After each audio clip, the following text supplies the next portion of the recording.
வணக்கம். காஞ்சிகேசன் பேசுகிறேன். ஒன்றும் இல்லைங்க, சின்ன கதை சொல்லிக்கலாம். அதாவது ஒரு ஹாஸ்பிட்டலில், ப்ரைவேட் ஹாஸ்பிட்டலில் ஒரு ரூமில் 2 பேஷண்ட்டு அட்மிட் பண்ணியிருக்காங்க. ஒரு சைடில் கேன்சர் பேஷண்ட்டு, இன்னொரு சைடில் ஆக்சிடென்ட் ஆன பேஷண்ட். நடுவில் ஒரு தடுப்பு சுவர் வச்சுருக்காங்க. டாக்டர்ஸ் வருவாங்க, இவரையும் பார்ப்பாங்க, அவரையும் பார்ப்பாங்க, போயிடுவாங்க. இப்படி இருக்கும்போது இந்த கேன்சர் பேஷண்ட்டுக்கிட்ட இந்த ஆக்சிடென்ட் ஆனவர் பேசுகிறார். சார், நீங்கள் அங்கே இருக்கீங்களா? ஆமாம். அப்படியே பேச்சிலே ஒருத்தர் பார்க்காம ஃப்ரெண்ட்ஸ் ஆகிடுறாங்க. இவர் சொல்கிறார், ஆக்சிடென்ட் ஆனவர், என்னால் அங்கே எதுவுமே பார்க்க முடியல, உங்களுக்கு அங்கே என்ன பார்க்க முடியுமான்றது.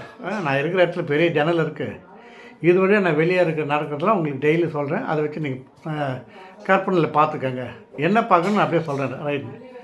ஒரு நாள் சொல்கிறேன், இங்கே வந்து பெரிய ஏரி இருக்குது, அதில் மீன் பிடிக்கிற போட்லாம் போகுது, ரொம்ப நல்லா இருக்குன்றார். இன்னொரு வாட்டி சொல்கிறார், இங்கே பெரிய பஸ்ஸு போகுது, அது கூட்டம், நிறைய கூட்டம், பசங்களாம் ரன்னிங்கில் ஏறுறாங்க, அதை பார்க்கறதுக்கு நம்மளுக்கு பயமாக இருக்குது, த்ரில்லிங்காக இருக்குன்றார். அது கேட்டவர் அப்படியே இருக்கார். அப்புறம் ஒரு நாள் சொல்கிறார், கல்யாண ஊர்வலம் ஒன்று போகுது அப்படின்றாரு. இன்னொரு வாட்டி சொல்கிறார், கோயில் ஊர்வலம் போகுது, அதில் யானைங்கள்லாம் போகுதுன்றார்.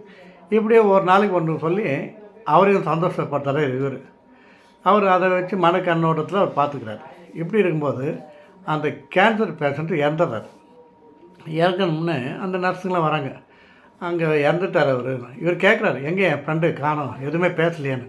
இல்லை அவர் இறந்துட்டார், உடம்பு சீரியஸ் ஆகிட்டேனார். அப்படியா, சரி, எனக்கு ஒரு உதவி சொல்லியா என்னான்னு. அவர் இந்த பெட்டு ஜன்னல் இருக்குல்ல, ஆமாம், அங்கே ஒரு ஜன்னல் இருக்குன்னு, அந்த இடத்துல என்னை மாற்றிடுங்களேன் ஆண்டார். என்ன விஷயம்? இல்லை, என்னை மாற்றிடுங்க, அவர் டெய்லி என்கிட்ட கதையாக பேசுவார், அதெல்லாம் நான் பார்க்கணும் போல. சரி, அவங்களுக்கு ஒன்றும் புரியல. சரி, மாற்றிடுறாங்க. மாற்றிட்டு ஒன்றா ட்ரை பண்ணி அந்த ஜன்னல் வழியாக பார்க்குறாரு. பார்த்தா அங்கே பெரிய செவரு எழுப்பு இருக்குது, வெளியே எதுவுமே தெரியல. அப்போ அந்த நர்ஸுக்கிட்ட கேட்குறாரு, இதுன்னா இது வெறும் செவராக இருக்குது, வெளியே எதுவுமே தெரியல. இல்லை ஒன்றுமே தெரியாது. இல்லை, அவர் சொன்னார், ஏரி இருக்குது, பஸ்ஸு போச்சு, கல்யாண ஊர்வலம் நடந்தது, யானை போச்சு அப்படின்னு சொன்னார். என்ன?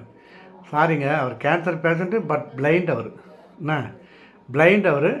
உங்கள்கிட்ட அவர் பிளைண்டுன்னு சொல்லாமல் அவர் இது மாதிரி சொல்லியிருக்காரு, உங்களுக்கு சந்தோஷப்படுத்தினார்.